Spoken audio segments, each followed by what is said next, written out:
Found my dream job only to discover my boss was my high school bully. Every day became a battle of wits and memories, and I had to decide whether to fight back. All right, here goes nothing. So me and Sarah had been together for about 5 years, engaged for almost 3. Things were going all right, or at least I thought they were. We had a wedding date set. Everything was booked, and I was under the impression we were on the same page. Guess I was wrong about that. See, about 6 weeks ago, she tells me she's going on this trip to Europe with her old college friends. It was like a trip of a lifetime kind of deal, or whatever she called it. I was fine with it. I mean, it wasn't like I was going to stop her from going on a trip with her friends, right? In fact, I even drove her to the airport, helped her with her bags, gave her a kiss goodbye, and wished her a fun time. That's when she hit me with it. The whole, we need to take a break thing. Now, it wasn't like she said, let's sit down and talk about things. Nope, she just drops it on me as we're walking to the security line like it's no big deal. I remember thinking, what the hell do you mean a break? But before I could even respond or ask questions, she's off on the line, waving goodbye, and that was it. I didn't even process it fully at first. I got back in the car and drove home, thinking it was maybe some weird comment she made because she was nervous about the trip. But then I started calling her, just to check in. And guess what? Blocked. Like straight up blocked on everything. I couldn't call her, text her, nothing. I checked social media to see if maybe she posted something or gave an update on her trip. Blocked her too. That's when it started to sink in that this whole break thing wasn't some casual comment. She meant it. She really just left for Europe and decided to cut me off without even talking about it. I tried to give it a few days. Maybe she'd calm down. Maybe she'd realize she was being ridiculous. But after 5 days of complete silence, I was done. I made up my mind right then and there. The wedding was off. And you know what? I felt good about that decision. Why should I be with someone who thinks they can just walk away whenever they feel like it? I wasn't going to sit around and wait for her to decide when she was ready to be in a relationship again.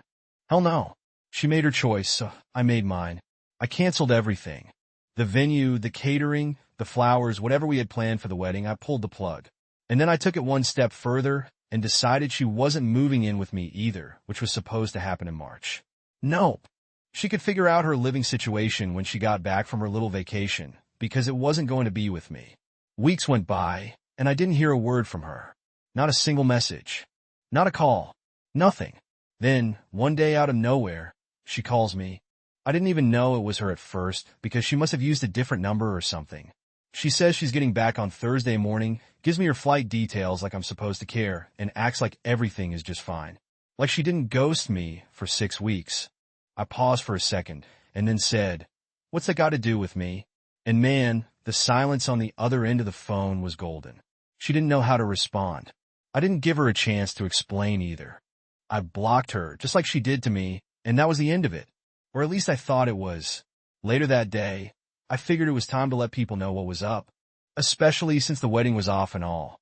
We had a group chat with some of our friends and family. So I just posted a quick message saying, hey, just letting everyone know the wedding is canceled. And so is our relationship. I didn't think it would blow up like it did, but man, people had questions. Everyone started asking what happened, so I laid it out for them. I told them how Sarah went off to Europe, decided we needed a break without even asking me, and then blocked me for 6 weeks. They were all pretty shocked. Some people were even mad on my behalf, which honestly felt kind of nice. You never really know how people will react when you drop news like that, but it was good to have some support. Around 2 p.m., Sarah finally decided to chime in. She didn't say much at first, just asked me to call her so we could talk about everything. I wasn't having it. I told her we could talk right there in the group chat if she wanted to explain herself. She didn't like that, though. Said something like, "This is between us, not for everyone else." Yeah? No. She made this public the second she walked out of my life without a word. She tried messaging me a few more times, but I just kept it short. I wasn't in the mood to listen to her excuses. By 6 p.m., she was begging me to pick her up from the airport so we could talk this out. Like, seriously? As if nothing had happened? I told her straight up, that was your plan, not mine. None of this was my plan. And I meant it. I wasn't going to go running to the airport like some fool after everything she pulled. To be honest, part of me was still waiting for her to drop some kind of explanation that would make it all make sense. I guess I wanted to believe there was a reason. Something that would justify why she treated me like this. But as the hours went by, I realized there wasn't going to be a reason. She wasn't going to come back with some grand apology or tell me there was some misunderstanding. She made her choice, and I had to live with that. So the next few days, I focused on getting my life back on track. I wasn't about to let this ruin me. I started going through our shared accounts, making sure everything was split up. And yeah, I changed the locks on my apartment. Last thing I needed was her showing up unannounced, thinking she could just waltz back into my life. I was done with that. I even started looking at some trips of my own. I figured if she could run off to Europe for 6 weeks, maybe I should take some time for myself too. I deserved it after all the crap she put me through. Anyway, that's where things stand right now. She'll be back in a couple of days, but I'm not going to be there waiting. She could figure out her own way home. As far as I'm concerned, this chapter of my life is over, and I'm moving on to better things. Alright, so let me tell you what happened next, because things got wild pretty quick. After I made my peace with the fact that the wedding was off, I figured it was just a matter of time before Sarah tried to reach out again. I was ready for it, but what I didn't expect was how fast she'd try to play the victim card. It all started when I got this message from one of our mutual friends, Emily. Now Emily's cool. She's always been straight with me. But this time she was a bit hesitant. Like she didn't really want to get involved. But she sent me a screenshot from another group chat.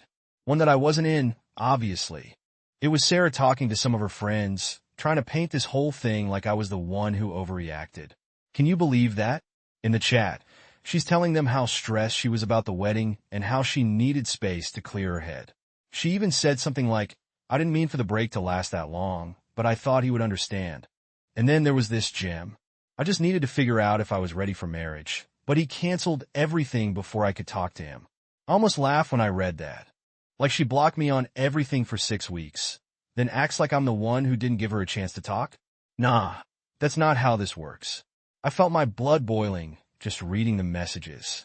She was playing the whole poor me card, telling everyone that I was being irrational and rushed into canceling the wedding. At this point, I knew I couldn't just let her keep running her mouth, making me look like the bad guy. So I decided to address it head on. I wasn't going to let her rewrite history. I jumped into the main group chat where all our close friends and family were still buzzing from the wedding cancellation news. Everyone was trying to figure out what the hell was going on, and I figured it was time to clear the air. I posted a message that said, look, I just want everyone to know the truth here. Sarah decided we were taking a break without talking to me, blocked me for 6 weeks, and now she's acting like this is some kind of miscommunication. I canceled the wedding because I wasn't going to sit around waiting for someone who didn't respect me enough to even have a conversation. Immediately, people started replying, offering their support, and saying how messed up the whole situation was. Sarah was silent in the chat for a good hour or so after that, but then she finally came in with some weak excuse about how she didn't think it would go this far, and how she never meant to hurt anyone. Again, no accountability, no real apology, just trying to save face. One of my buddies, Jake, jumped in and called her out right there in front of everyone. He was like, Sarah, you can't just drop a break on someone and disappear for weeks and expect everything to be fine when you come back. That's not how relationships work. Honestly, I was relieved someone else said it because I was getting tired of defending myself at this point. Now here's where things got interesting. Sarah's friend Megan, who I always suspected was kind of shady, decided to back Sarah up. Megan started saying how Sarah's been through a lot and how wedding pressure can really mess with your head. She was trying to make it sound like Sarah was the victim of stress and anxiety, which, okay, I get that planning a wedding is stressful, but come on, that's not an excuse to block your fiancé and go radio silent for 6 weeks while you're partying in Europe. Megan goes on, saying stuff like, you should have given Sarah more time to process everything, and maybe you acted too quickly by canceling the wedding. That's when I lost it. I wasn't about to sit there and listen to some third-party person who wasn't even in the relationship try to tell me how to handle it. So I replied, Megan, with all due respect, you don't know the half of it. This isn't about wedding stress. It's about the fact that Sarah blocked me, cut me off completely, and didn't bother to talk to me once during the whole trip. I tried. I called, texted, and got nothing. How much more time was I supposed to give her? Another 6 weeks? A year? If Sarah didn't want to be with me, she could have said that. But instead, she disappeared and expected me to just sit around waiting. That's not how it works. The chat went quiet after that. I think everyone was starting to realize just how messed up the whole situation was. Even Megan didn't have much to say after that. A couple of days passed, and I thought maybe things would calm down. But nope. I get another call from Sarah's sister, Rachel. Now, Rachel and I had always gotten along pretty well, so I figured maybe she was calling to check in or something. But as soon as I answered, she went straight into, "Why did you cancel the wedding without talking to Sarah first?" I was stunned. I didn't expect Rachel to take Sarah's side, especially after everything. I told her, "Rachel, your sister blocked me. How was I supposed to talk to her when she literally cut me off?" Rachel didn't really have an answer to that. But she kept pushing, saying Sarah was heartbroken and that I should have waited for her to come back and talk things through. At that point, I had enough. I told Rachel straight up, "Look, I get that you want to defend your sister, but what she did was wrong. She didn't give me any say in the whole break thing, and I'm not going to wait around for someone who doesn't respect me. If Sarah wants to explain herself, she knows how to reach me, but I'm not going to be the one to fix this." Rachel tried to say more, but I just told her I had to go and hung up. I wasn't about to keep having the same conversation with every single person Sarah sent my way. That night, I got another message from Sarah. This time, she was apologizing. Well, sort of. She said she was sorry for how things went down, but didn't take any responsibility for the choices she made. It was one of those half apologies where she tried to make it sound like we were both at fault. I didn't reply. There was no point. She'd made her bed, and now she had to lie in it. I wasn't going to go back and forth with her anymore. After that, I made sure to block her everywhere again, just to make sure there wouldn't be any more drama. I wasn't interested in hearing her excuses or letting her drag this out any longer. At the end of the day, I realized something. I dodged a bullet. If this is how Sarah acted when things got tough, I can't even imagine what it would have been like to be married to her. I felt bad for the time we wasted, but I was glad it ended before it got any worse. Now I could move on, and that's exactly what I plan to do. Update 1. Alright, so after all the drama with Sarah and her trying to guilt-trip me into reconsidering the wedding, which, by the way, didn't work, I thought things would quiet down for a bit. But nope, not in my life. Turns out, I had way more coming my way than I could have expected. About a week after I blocked Sarah for the last time, I get this random call from a number I didn't recognize. I almost didn't answer it because, at this point, I wasn't in the mood for more drama. But for some reason, I picked up, and guess who it was? Sarah's mom. Yeah, her mom.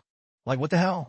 Now, Sarah's mom, Lisa, had always been one of those people who was super sweet to your face, but you could tell she had this whole passive-aggressive vibe just under the surface. She was the type of person who would give you a compliment, but somehow it felt like an insult. You know what I mean? Anyway, Lisa starts off the conversation all friendly, like nothing had happened. "Hi, sweetheart. How are you doing?" she says, like we hadn't just canceled a wedding and blocked her daughter from my life. I wasn't about to play games, so I kept it short. "I'm fine, Lisa. What's going on?" That's when she starts with a whole guilt trip. She says, "Oh, we were so looking forward to the wedding, and this whole thing has really devastated Sarah. You know she's been crying every day since she got back, right? She's just been a mess." Now, I wasn't about to let her make me feel bad for Sarah. Not after everything she pulled. So I told her straight up, "Lisa, I'm sorry Sarah's upset, but she made her choices. I didn't call off the wedding for no reason." And then Lisa hits me with this. "Well, maybe you overreacted a bit. You know, Sarah was just nervous about the whole thing, and sometimes people make mistakes when they're stressed. Don't you think you should give her a second chance?" I couldn't believe what I was hearing. I mean, she was acting like Sarah blocking me for 6 weeks, and disappearing was just a minor mistake. I wasn't having it. "Lisa," I said, "this wasn't just nerves. She literally blocked me on everything and went off to Europe without saying a word. That's not something you just brush off. If Sarah was having doubts, she should have talked to me, not shut me out." But Lisa wasn't done yet. "Oh no." She kept pushing. "I know it seems bad, but think about all the years you've been together. You've had such a good relationship. Don't you want to try and save it? I'm sure once Sarah explains everything, you'll understand."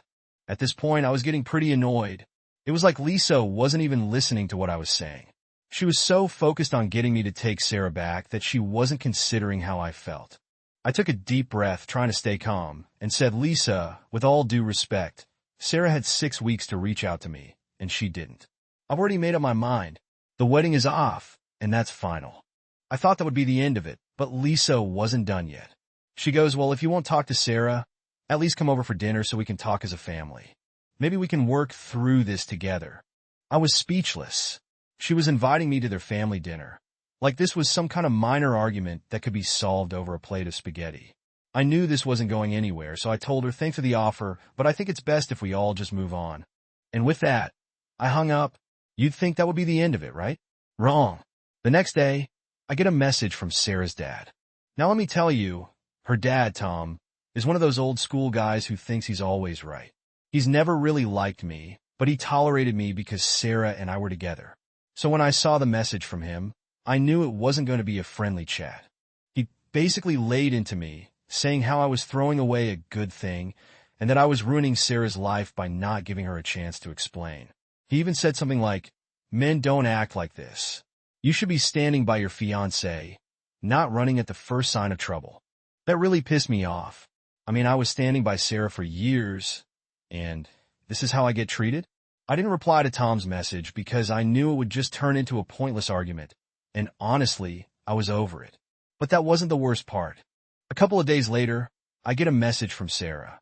She used some other number to reach out, and it was a long message, like multiple paragraphs long. She went on about how she was sorry for everything, how she didn't mean to hurt me, and how she realized she made a mistake. She said she was confused about the wedding and needed time to think but didn't know how to tell me, so she panicked and blocked me. Then she dropped the big one. She said she still wanted to get married. Yeah, you read that right. After all of this, after blocking me, ghosting me for 6 weeks, and trying to blame it all on wedding nerves, she still wanted to marry me. It was like she was living in some fantasy where everything could just go back to normal with a simple apology. I sat there staring at the message for a while, not really knowing what to say. Part of me was still angry. No, actually, most of me was still angry. But there was a small part of me that felt, I don't know, sad, I guess. Like we'd spent years together, and this is how it all ended. It wasn't how I pictured things going, that's for sure. But the more I thought about it, the more I realized that this wasn't something I could forgive. It wasn't just about the wedding or the trip to Europe. It was about trust. Sarah had broken that trust, and no amount of apologies or explanations was going to fix it. I couldn't marry someone who thought it was okay to just disappear when things got tough. So, I did what I should have done from the start. I blocked the number she used to text me, deleted the message, and moved on. For real this time. After all of that, I felt like a weight had been lifted off my shoulders. I wasn't tied down by Sarah's guilt trips or her family's pressure anymore. I could finally focus on myself and what I wanted for the future. And honestly, it felt pretty damn good. Update 2. Alright, so you'd think after I blocked Sarah and her family again, things would finally settle down, right? Wrong. Of course not. Because that would be too easy. I swear, it's like they just couldn't let go of the fact that the wedding was off, and they kept coming at me from every angle like they were trying to wear me down or something. Spoiler, it didn't work. A couple of days after Sarah's last attempt to reach out, I get a text from someone else. This time, it's from one of Sarah's bridesmaids, Katie. Now, Katie and I weren't exactly close. I mean, she was always nice enough when we hung out as a group, but she was more Sarah's friend than mine. So when I saw her name pop up, I was immediately suspicious. The text started off innocent enough. She was asking how I was doing, saying she'd heard about the breakup, blah, blah, blah. But I wasn't stupid. I knew she wasn't just checking in for no reason. So I kept my response short, something like, yeah, I'm fine. Just dealing with everything one day at a time. And then she hits me with it. I think you should hear Sarah out. Here we go again. I stared at my phone for a minute, trying to figure out if I should even respond. Part of me wanted to just block Katie too and move on, but I was curious. I wanted to see where this was going. So I asked her why she thought that. Katie goes on this long rant about how Sarah's been really struggling and how she's been crying every day since she got back from Europe. She said Sarah was too scared to reach out to me directly because she thought I wouldn't listen.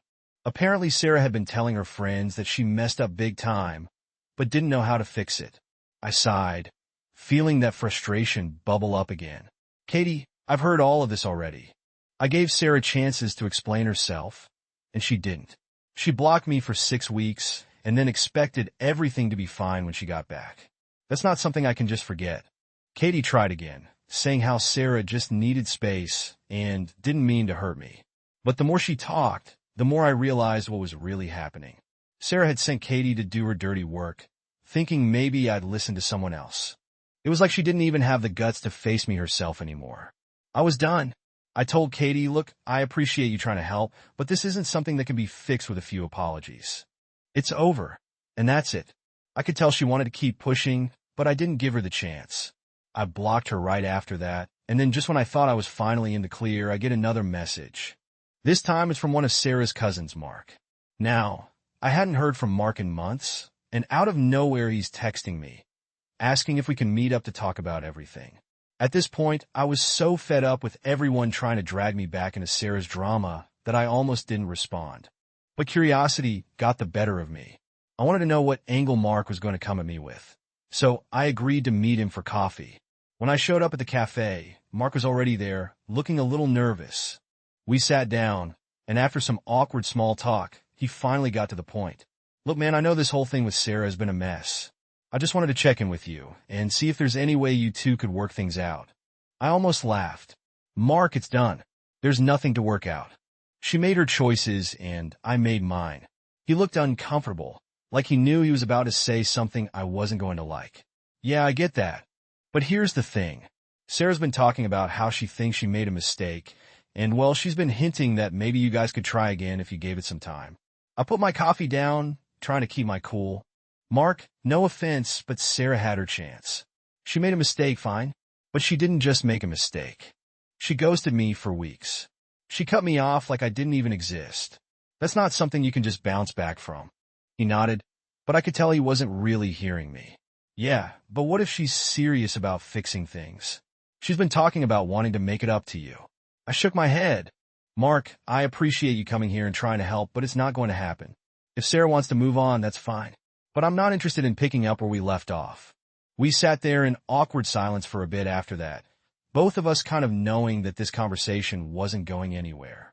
Eventually, Mark shrugged and said, I get it. I just thought I'd give it a shot. I finished my coffee, stood up and said, thanks for trying, man, but it's over. It's time for both of us to move on. He gave me a half-hearted smile, and we said our goodbyes. After that, I thought maybe, just maybe, that would be the last of it. I mean, how many people could Sarah possibly send after me, right? Well, apparently I was wrong again, because the very next day, I get a message from Sarah's aunt, of all people. Now, I barely knew this woman. We'd met at a couple of family events, exchanged polite small talk, but that was it. So when I saw her name pop up on my phone, I knew something was seriously wrong with Sarah's side of the family. Her aunt starts off by saying how she heard about the breakup and wanted to see how I was doing. At this point, I was so over it that I just straight up asked her, did Sarah send you? Her response? Well, not exactly, but she's really been struggling, and I thought I could help mediate things between you two. I almost threw my phone across the room. Mediation? I texted back. There's nothing to mediate. We're done. I don't know how much clearer I can make it. She didn't give up, though. She said something about how love is worth fighting for and how I shouldn't throw away years of a good relationship over a misunderstanding. That's when I realized that Sarah had probably been feeding her family this whole sob story, making it seem like I was the one who overreacted. I didn't even bother replying this time. I blocked her and decided that was it. No more conversations. No more explanations. No more giving people the chance to drag me back into that toxic mess. I was done. For real this time. After that, things finally quieted down. No more texts. No more calls. No more random family members showing up in my inbox, trying to guilt me into taking Sarah back. It felt good. Like I could finally breathe again without the weight of her drama hanging over me. And honestly, for the first time in a long time, I felt like I was actually moving forward. No more waiting for apologies that didn't mean anything. No more wondering what could have been. Just me focusing on what's next. And that's exactly what I needed. Update 3. Alright, so here's how everything finally wrapped up. And yeah, things didn't end quietly, of course. You'd think after blocking Sarah, her mom, her bridesmaids, and pretty much her entire family, things would just die down. Well, that's not what happened. Because Sarah? She decided to make one last move. And it was the one that made me realize just how far she'd go to try and win me back. Or at least get her way. So about a month after everything went down, I get this letter in the mail. Yep, a literal letter like it's the 1800s or something. I almost didn't open it, because who even sends letters anymore? But the handwriting looked familiar. and I figured, why not? Maybe it was some final attempt from Sarah, but honestly I wasn't expecting anything too crazy. Boy, was I wrong. I opened the letter, and it was this long, handwritten message from Sarah. Like, pages long. She poured her heart out, saying she missed me. She regretted everything, blah blah blah. But here's the kicker.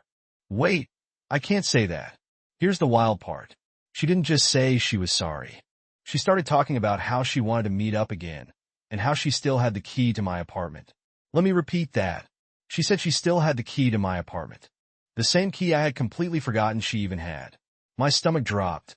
I mean, I'd already changed the locks once when this all started, but I hadn't even thought about the fact that Sarah might still think she had access to my place. I immediately got up, checked the locks again, and started thinking about what to do next. But that's not all. The letter wasn't just some apology. She was basically laying out a plan for how we could start fresh. She said she'd been talking to her mom about how we should go to couples counseling, and she thought if we could just meet up and talk face to face, we could work things out. At this point, I was more annoyed than anything. Like, she seriously thought this was a good idea? After blocking me, ghosting me, sending her entire family after me, and then acting like I was the one who needed to fix things. I couldn't believe it. But it gets better. Toward the end of the letter, she mentioned that she'd already started making arrangements for us to meet with a counselor. Like she had already booked the appointments without even asking me. The audacity, right? She didn't ask if I was interested, didn't check in with me at all, just assumed I'd go along with it. I was fuming. I couldn't believe she still didn't get it. After everything, she was still trying to control the situation, still trying to get me to bend to her will. It was like she thought if she just planned everything out, I'd eventually give in.